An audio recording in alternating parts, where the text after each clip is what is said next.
Hello, my most amazing artist. I hope you're having a great day. Today we're going to do a little bit of origami, which is the Japanese art form of paper folding, as well as collage, which is a French word meaning paper and glue. Look at us, we are so international. Let's begin with our art class catchphrase before we get too far, shall we? Here we go. I make messes. I make mistakes, but deep inside, I got what it takes. I am an artist. Awesome. A big shout out to our sponsors. That would be Ticonderoga and Art to Remember. You know, I'll be using True Ray construction paper, which is made by Ticonderoga, as well as their Pagan mixed media paper and their markers. They make the best art supplies and they're kind enough to provide me with those to create art with you. So thank you so much, Dixon Ticonderoga. And thank you, Art to Remember. They sponsor these art lessons as well. Did you know that you can create your very own online art gallery with Art to Remember? You sure can. You need to check out their website if you haven't done it yet. Simply take pictures of your artwork on your phone, pop them on over to their website, and boom, you have your very own art gallery where you can have your artwork printed on tons of different things. Thank you, Dixon Ticonderoga and Art to Remember. Okay, we're going to be creating an origami collage today. So these sailboats we're going to begin making first. You can actually take them out of your artwork, or if you want to, you can glue them in place. When we're finished with our sailboats, we'll be working on the water, the clouds, and the background, putting it all together to create a collage. You'll need a lot of paper, quite a bit of paper. You'll need scissors and glue, markers, and crayons. We will be, of course, using the elements of art. They are line, shape, color, baby, color, form, value, texture, and space. We're also going to start using the principles of art. The principles of art are the little sugar and spices that you sprinkle throughout your masterpiece to really make it amazing. The principles of art are movement, pattern, unity, emphasis, rhythm, balance, and contrast. All right, before we can put all of that together, we got to do our pinky promise, people. I pinky promise to do my very best, to finish what I start, and to keep a positive attitude. Mwah! All right, let's grab paper, white paper first. Printer paper would be perfect if you happen to have it. If not, you can use drawing paper like me, and let's make our origami sailboats first. To create our collage origami seascape experience, that's the official name, let's begin with these sailboats. So if you have origami paper, that's awesome. You could use that. Printer paper is perfect because it's nice and thin and it folds easily. I don't have either of those, so I'm just going to use a sheet of white drawing paper. Now, this would make for a pretty big sailboat, but that's good to know because you could always make different sizes of sailboats. I'm making small ones that fit in my collage. So to make my paper a little bit smaller, the first thing I'm going to do is just begin by folding it in half. My paper is vertical. I'll take the left side, bring it over to the right side, and squish down the bump. Now that I have this folded in half, I'm going to go ahead and open up my paper. And I've got a crease right here where I folded it. I'm going to use that crease as my guideline to cut my paper in half vertically. Now, most origami, not all, but most is done with a square piece of paper. And obviously, these are not squares. So to make a perfect square, you're going to take your rectangle, take the short edge of the rectangle, and bring it to the bottom of the paper, matching those up. So I took this short edge, brought it up, over, and down. My other hand's going to hold it in place. I want to match up this line that was over here with this one down here, creating a nice point here at the bottom. So I'm going to go slowly to do that, keeping my eyes on those parts of the paper to make sure it's all matched up. And squish down the bump. Now what I like to do here is draw a line. That line tells me where I'm going to cut. You might want to use a pencil for this. I'm going to use a marker just so you can see. Now I'll unfold this. I'm going to cut this in half, and this square is going to be my template. This square is what I'll use to make another square. So I'm going to cut this one. I could stack it or I could trace it.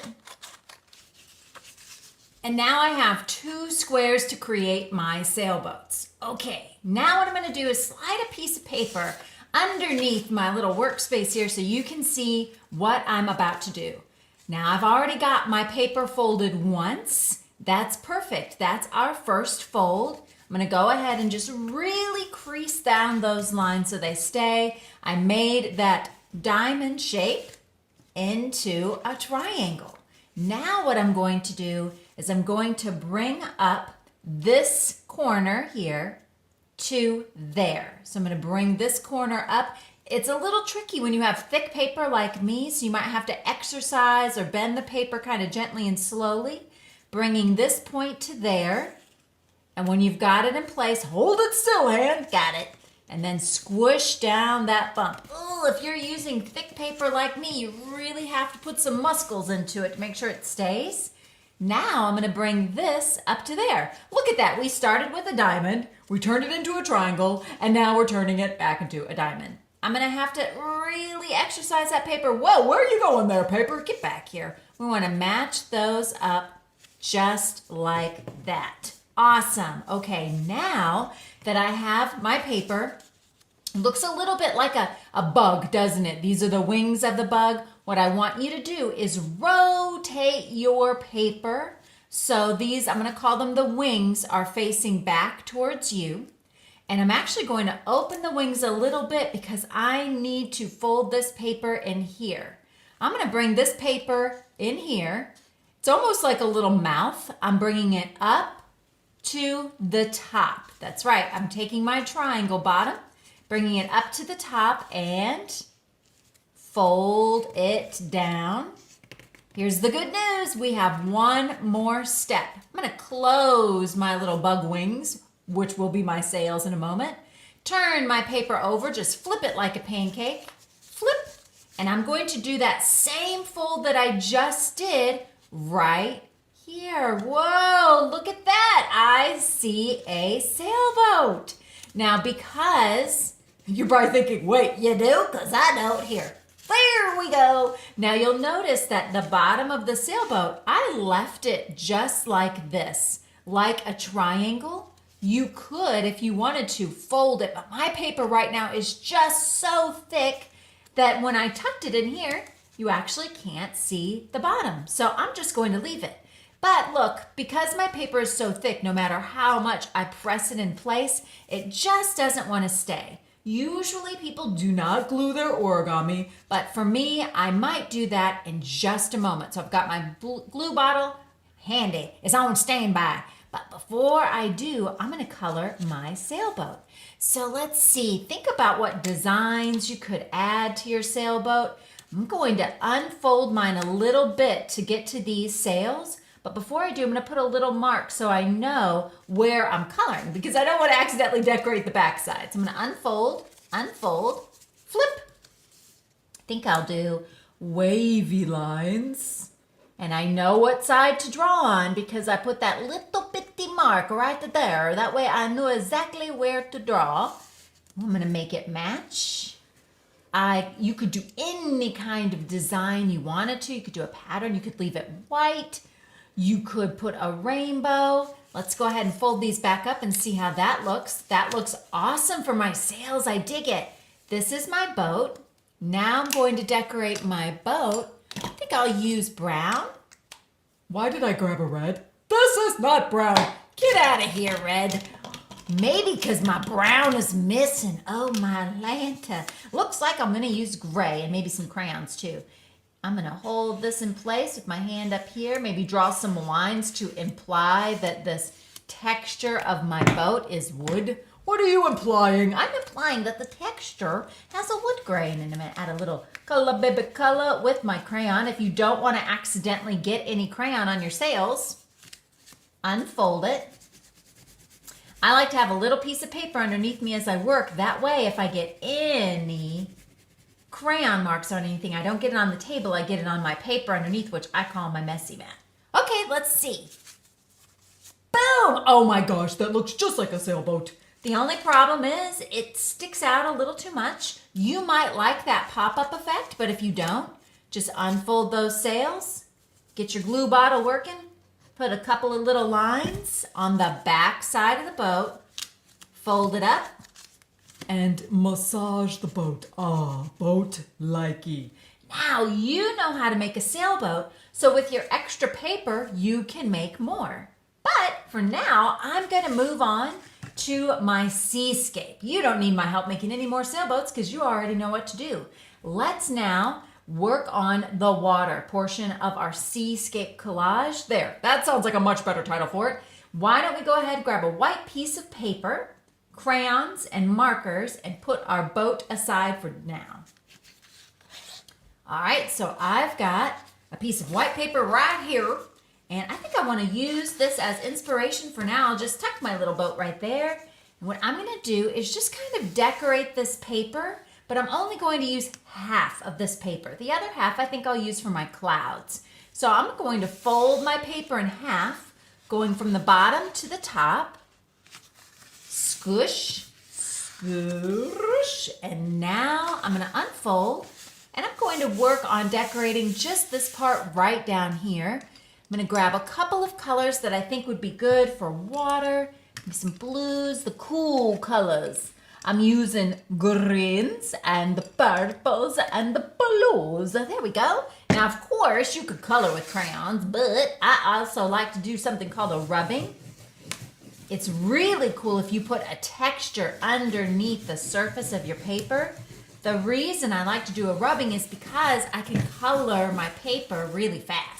There must be something right under here leaving a mark. That's pretty cool. And all these little polka dots. Now let's see, maybe I can decorate it with some lines, maybe a loop-de-loop. I'm thinking about watery kind of lines. Waves would be good. I'll try overlapping with a variety of colors because we know that variety is like a spice that we can add to our artwork. When you're finished with this, you could even grab some markers. Anything you want to give your paper a little bit of texture. All right, let's see. I think I'll grab my blue marker. Maybe I'll do a kind of a wavy line. Oh, I love the marker with the crayons. This, when you use multiple art supplies, multiple meaning more than one, like markers and crayons, that's called mixed media. And since we're going to put everything together with scissors and glue, when you use paper, sometimes scissors, you don't always have to use scissors, and glue, that is called a collage. And I say sometimes because I'm about to use this paper for my water, but instead of cutting it with scissors, I'm going to tear it to have that texture of waves. All right, so first of all, I'm going to cut my paper in half. Where'd my scissors go? They ran away from home, y'all. They sprouted legs and took off. I'm going to cut this in half. And now I've got a background paper. I think I'll use orange for my sky. It's going to be a sunset. Pink, purple, blue, black if it's evening time. Choice is yours. Now, if I just glued it flat, that's going to look like a pretty calm ocean. So what I'm going to do is tear the paper. Notice how I rotate my paper so it's now vertical. I'm going to tear starting at one end, and I'm going to attempt to tear a wavy line to this end. To start, I just make a little tear at the top. And now hold it still, hand. Got it, Stevens. And now I'm going to tear down and tear up. It sounds like a little mouse eating something. Oh, this paper is delicious. So there's one strip of my wave. Let's see. Now I'm going to tear another strip.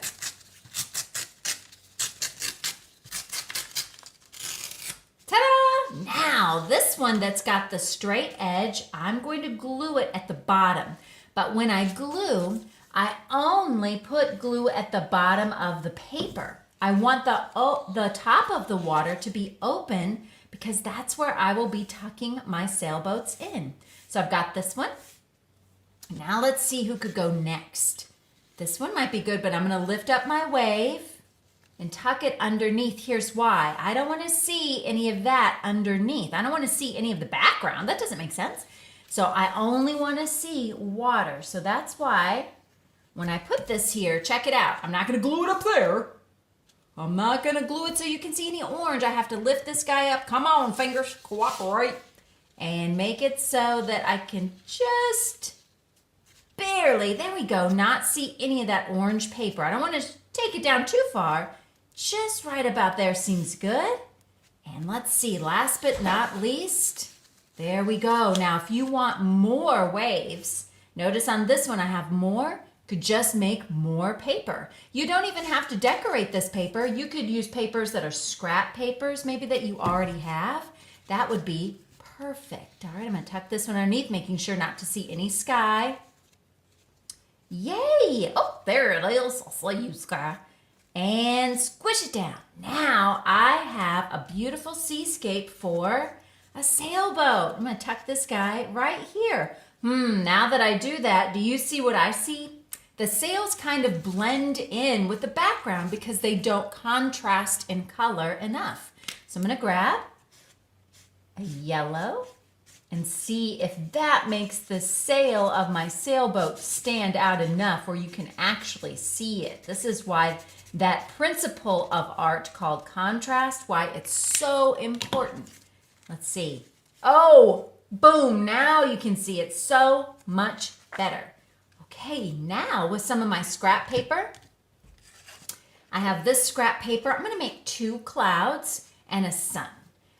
You could add more sailboats. You could add a moon. You could add a rainbow. This is your art time. You create whatever you want. If you want to create clouds with me, grab a piece of scrap paper. I want 2 clouds. I'm going to fold this paper in half, squish it down. I'm going to scoot this guy out of the way. When I draw my clouds, I draw a straight line. That's the bottom of the cloud. And then I use a variety of curved lines, kind of like an upside down U, an arch like a rainbow. There we go. And the reason I folded my paper in half is because I only want to draw and cut one time.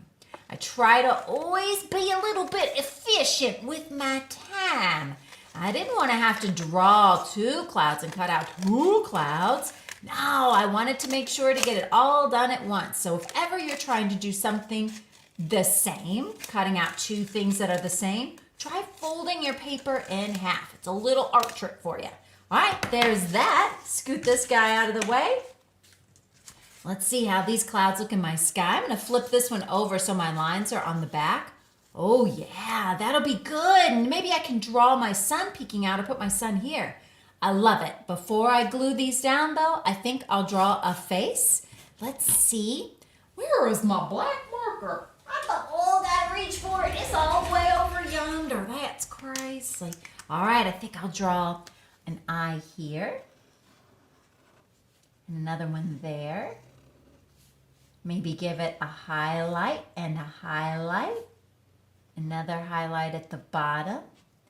You don't have to draw a face on your clouds. You don't have to do that. It's up to you. I'm going to draw a little mouth like this. Maybe then I can draw some cheeks. This one could be winking. Open this eye right there. I think I'll color that in. Awesome! It's a happy sunny day. When you've got these drawn, it's a little easier now to go ahead and glue. It can be a little tricky when you glue something down and then try to draw on it because the glue makes the back of the paper a little bit wet and kind of sticky. So I always like to draw first and then glue. Notice I put glue around the edges I didn't put any glue in the middle. If you put glue around the edges, you don't need to put glue in the middle. All right, my last step, I think I'll draw a sun. I'm gonna use those same kind of eyes I did here. A little circle. That's actually more like an oval, isn't it? 2 ovals. Highlight, highlight. Sound effects always help, I have found. Same kind of mouth. Maybe this one has a tongue inside. Yes! Okay, now I'm going to add a couple of curves under the eyes for the cute little cheeks. You didn't know a sun had cheeks, did you? I'm going to draw a circle around the whole thing. My circle is shaping up more like an oval. That's okay. And maybe a zigzag pattern around that. Wow, now what I think I'll do is add some more sailboats to my work of art since I have some extra paper. And if you're interested in doing more origami, check out some of the more origami projects I have right here on my YouTube channel. I'm adding more origami as well as other projects all the time, so you might want to be sure and subscribe. If you had fun making your origami sailboat seascape collage, I guess that's the title of it, I don't know. I hope that you'll give this video a great big old thumbs up. See you guys real soon.